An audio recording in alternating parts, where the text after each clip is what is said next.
17 তারিখ আমার এই ঘটনার পরে আমাকে 40,000 টাকা জরিমানা করেছে। তো আপনারা শুনলে চিঠিতে লেখা আছে, তাই না? এর আগেও আমাকে 5,000 টাকা জরিমানা করেছে। আচ্ছা, 40,000 টাকা ওই দিন জরিমানা করলো, তাহলে তো আমার অপরাধের শাস্তি হলো 40,000 টাকা জরিমানা। তারপরে দ্বিতীয় অ্যাকশন হলো উপজেলা নির্বাহী অফিসার বা ইউনো তিনি চিঠি পাঠালেন অনুসন্ধান ও বিচারিক কমিটি, নির্বাচন অনুসন্ধান ও বিচারিক কমিটি। তার মানে এক অপরাধের জন্য আমার 2 নম্বর শাস্তি। এখানেই থামলো না। 3 নম্বর শাস্তি হিসেবে রিটার্নিং কর্মকর্তা বা ডিসি উনি আবার আমাকে একটা নোটিশ পাঠালেন। আমি এখনো সেই নোটিশ পাই নাই, সামাজিক যোগাযোগ মাধ্যমে দেখেছি।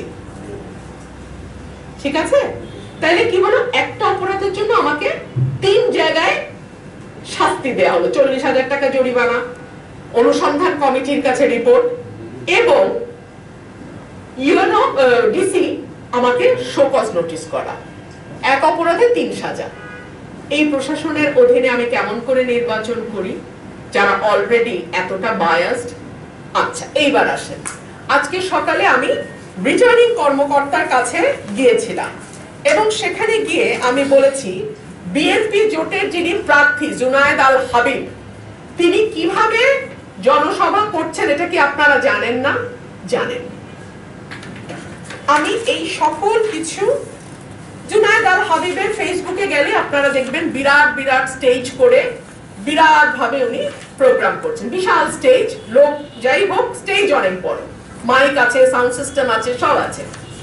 আর আমি একটা হ্যান্ড মাইক নিয়ে চলি। এরপরে উনি গরু জবাই দিয়ে মানুষ খাওয়াচ্ছেন। বিএনপি জোট প্রার্থী গরু জবাই দিয়ে মানুষ খাওয়াচ্ছেন। কোন এলাকা এটা? শাহবাজপুর।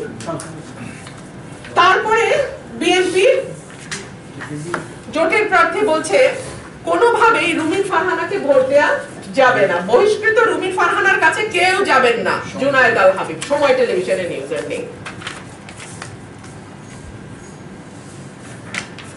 এগুলো যখন আমি ডিসি সাহেবকে দেখালাম এবং দেখি ওনাকে বিনীতভাবে প্রশ্ন করলাম, আমি তো এখন পর্যন্ত 45,000 টাকা জরিমানা দিয়েছি, বিএনপি জোটের প্রার্থী কত টাকা জরিমানা দিয়েছে? আমি 1.5 ঘন্টা ওনার সামনে বসে থেকেও এই অঙ্কটা ওনার কাছ থেকে জানতে পারলাম না। ওনারা জানেন না বিএনপি প্রার্থীর জরিমানা দিয়েছে কিনা। তার মানে এই যে এতগুলো document, full of videos and photos which clearly shows the way he is conducting his election campaign, 1 টাকা তাকে জরিমানা দিতে হয়নি বলে আমি ধরে নেব, তাই না? আপনারা আমাকে বলেন তাহলে ইলেকশনের লেভেল প্লেইং ফিল্ডটা কোথায় আছে?